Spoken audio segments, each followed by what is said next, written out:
औज़ुबिल्लाहि मिनश्शैतानिर्रजीम बिस्मिल्लाहिर्रहमानिर्रहीम। Hello friends, आज हमारा जो क्लास है वो है हुरूफ तहज्जी को सीखना, अच्छी तरह अदा करना। तो अब हम इसको अच्छी तरह कैसे लिखेंगे, इसके कुछ टिप्स है वो मैं आज आपको बताऊंगा। पहले तो हम कलम या मार्कर वगैरह को कैसे पकड़ेंगे। पहले हम इस तरह एक लाइन खींचेंगे, फिर इस तरह इसमें 75 डिग्री का एक एंगल बनाएंगे इस पर। फिर या मार्कर है या कलम वगैरह है, इसकी नोक को इस तरह रखेंगे, इसके साथ बराबर कर ली। अब इसको घुमाना नहीं है, ओके। अब हम अलिफ लिखते हैं। तो अलिफ कितने कद का होता है। अब कद क्या होता है, कद कलम की एक नुकात जो होती है वो एक कद होता है। क्या, एक कद होता है। अब हम अलिफ को कितने कद लिखते हैं, तो वो 4 कद का होता है, ओके। हम 4 कद को लगाएंगे। अब हम इस पर अलिफ लिखते हैं, यहाँ से शुरू करेंगे। देखो यहाँ स्टार्टिंग में और एंडिंग में थोड़ा सा पतला है, दरमियान में मोटा आएगा। अब हम बा लिखते हैं, तो बा 2 किस्म की होती है, एक छोटी होती है, एक बड़ी होती है। छोटी जो होती है वो अक्सर 5 कद की होती है, ओके। हम 5 कद लगाएंगे, 5 कद लग गए। अब हम यहाँ 1.5 कद लगाएंगे, ओके। अब हम यहाँ से शुरू करेंगे,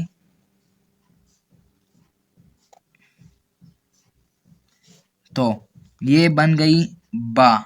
यहाँ पर हम नुक्ता लगा देंगे, ठीक है। अब हम बात करते हैं बड़ी बा की। अब ये बा भी है और ता भी बना सकते हैं, ऊपर 2 नुक्ते डाले तो ये ता भी हो सकती है, ओके। अब हम बड़ी बा के बारे में बात करते हैं। तो बड़ी बा अक्सर 11 होती है। हम 3 4 5 6 7 8 9 10 11 12। अब हम यहाँ इसी तरह 1.5 कद लगाएंगे और इधर 2 कद लगाएंगे, ओके। अब हम यहाँ से शुरू करते हैं, यहाँ तक आएंगे, ओके। अब हम यहाँ तक आए तो कोशिश करेंगे कि ये बिल्कुल सीधा आ जाए, ओके। और ये बा जो है ना वो लाइन खींचनी है, लाइन पर जो हम लिखते हैं तो कोशिश करनी है कि एक कद यहाँ पर ऊपर हो लाइन से और एक कद यहाँ, और जो इसका पेट है ना वो नीचे लगा हो लाइन के साथ, ओके। अब हम जीम लिखते हैं। तो जीम की एक बिल्कुल ही घरेलू टुटका मैं लाया हूँ, जो आपको किसी ने नहीं बताया होगा अभी तक। किसी भी कैलीग्राफर ने या खुशहदी वाले उस्ताद ने कभी नहीं बताया किसी को। मैं आपको बताऊंगा। एक सर्कल लगाना है इस तरह, अंडे की शक्ल में।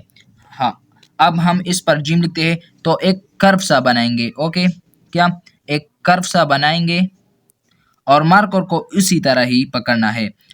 देखो इस पर मार्कर को घुमाओ, जिम बन गया, ओके। बिल्कुल ही सिंपल तरीका। अब हम बगैर गोलाइश के लिखते हैं। देखो इस तरह कर्व बनाया जी। अब हम इसको देखें तो ये भी एक अंडे की शक्ल बनाता है, ओके। अब ये जिम बन गया। अब दाल लिखने की बहुत ही आसान तरीका है। देखो एक वो रेम्बो होता है ना, उसी तरह हम एक कर्व सा बनाएंगे, ओके। फिर यहाँ पर मार्कर की नोक रखकर इसे खींचेंगे इस तरह।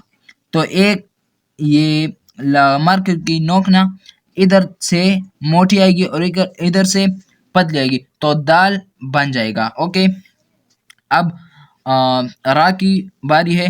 रा बिल्कुल ही आसान है, इस तरह करेंगे।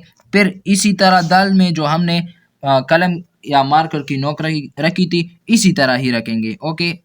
देखो इधर से हम नोक इधर भी बनाएंगे और इधर भी, ओके। तो ये रा बन गया थोड़ा सा ऊपर से, ओके। तो अब सीन लिखने की बारी है। सीन 2 तरीके उसके होते हैं, 2 स्टेप में उसको लिखा जाता है। एक स्टेप उसका ये है कि सीन के जो दंदान होते हैं ना, इसको दंदान कहते हैं, ठीक है।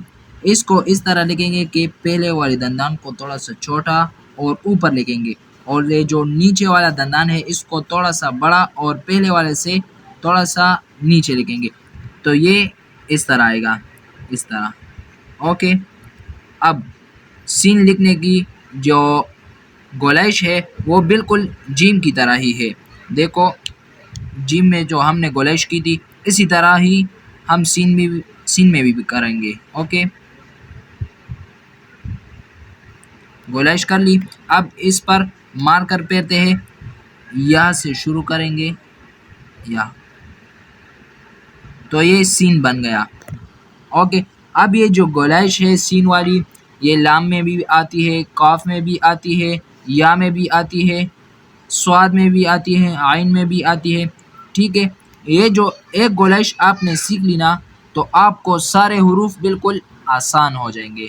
ओके, बिल्कुल हलवे की तरह हो जाएंगे, बस आपको उसे गाना है सिर्फ। ओके, अब सीन दो तरह का होता है, एक ये छोटा वाला होता है, एक बड़ा वाला होता है। तो ठीक है, कशिश वाला उसको कहते हैं हाँ। अब सीन दो किस्म का होता है, एक सादा होता है और एक कशिश वाला होता है। अब कशिश वाला कितने कद का होता है वो मैं आपको बता दूंगा। वो अक्सर बा की तरह या 12 कद का होता है या 11 कद का सिंपल होता है। अब हम लगाएंगे 11 कद। ओके, 1 2 3 4 5 6 7 8 9 10 11। ठीक है, अब हम लगाएंगे इधर 2 कद। ठीक है, अब हम यहाँ से शुरुआत करेंगे, इसको स्लोप सा लिखेंगे। ओके, ये जो आपने इसकी ये गोलाइश देख ली ना, इस तरह लिखेंगे। ओके, और ये जो सीन जो ऊपर है ना लाइन से, ये 3 कद का होना चाहिए। ओके, 3 कद से हम शुरुआत करेंगे। ओके, अब हम गोलाइश के बारे में आते हैं, तो गोलाइश को इसी सीन की तरह लिखेंगे जो ये पिछले वाले हमने लिखा, इसी तरह इधर हम एक गोल ईद की शक्ल में लिखेंगे। ओके, अब हम इस पर मार्कर घुमाते हैं। ओके, तो ये सीन बन गया। अब इसको शीन करना है तो भी ठीक है, इस पर नुकात लगा लो शीन वाले की, तो ये शीन बन गया। ओके, और सीन लिखना है तो सीन हो गया। ठीक है, इसकी ज़्यादा अक्सर इस्तेमाल नहीं होती, लेकिन फिर भी